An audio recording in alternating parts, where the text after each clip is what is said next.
because we are in the last days. Yes. And it's unbelievable times.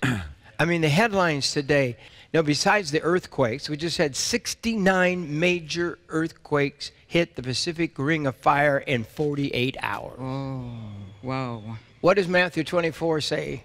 One of the signs of the return of Christ will be earthquakes in in many places. But we go on. California Christians prepare for civil disobedience. The law is posed to pass that directly attacks your religious freedom. If the bill passes, you must choose to obey God rather than man. You literally have to obey man, and you will have to fight to obey the Bible. That's a new law ready to be passed in My goodness. California. Satanic temple rally at state capitol targets Arkansas lawmakers. One after another, the headlines today are just unbelievable.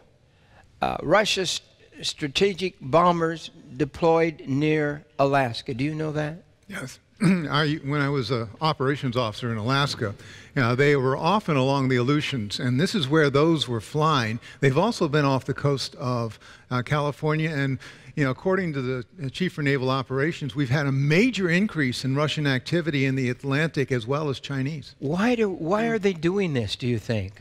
Well, it's about pushing against our envelope. It's about showing presence.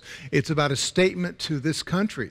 Russia is back. Vladimir Putin has every intention of resurrecting the old powers that he had with the Soviet Union. And of course, he's aligned very closely with China. And so we're finding a very significant change in the world climate today. Wow. The Pentagon headline today says, Chinese bombers likely training for U.S. strikes. Signed Pentagon. Right. You're aware of that? Oh yes. It's a new report just out of published this past week. Oh, you got the whole thing. The whole report, and it addresses a host of things that the Chinese have been doing. I've been tracking this report that comes out annually for the last 25 years. The Chinese are building up a major capability. Even the Central Intelligence Agency leadership acknowledges this is a serious change. In the last couple of years, we've seen a ramp up of not only spending, but on aggressiveness around the world. They've established a new facility in Africa. They're establishing places all over the world. So their military and capability and presence and posture around the world is significantly growing, and it's because they're pushing back. President Xi wants to put himself into the driver's seat. He wants to remove the United States in terms of military prowess and economic prowess and replace it with China, and they're going to drag Russia along with them. Well, China's spy ship monitoring U.S. missile defense tests. Yes. That's another headline, I'm telling you. Well, that was all, we've deployed THAAD, which is a missile defense system to South Korea. They've been concerned, the Chinese, about that. So on the island of Kodiak in southern Alaska, we tested one. It was about a year ago. We just acknowledged it.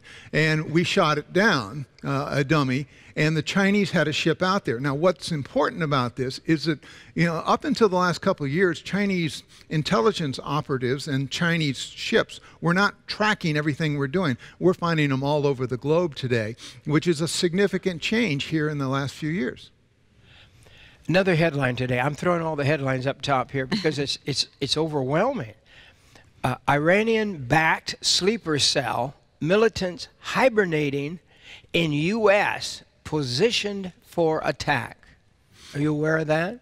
Well, I'm aware of general aspects of that. Hezbollah, of course, is a proxy of them. They've been operating through Venezuela, through Latin America, into the U.S. We've acknowledged that some of their operatives have come into this country. So, yeah, sleeper cells. That's how you operate as an intelligence organization. The Iranians have every incentive to do that because we're really going after their jugular.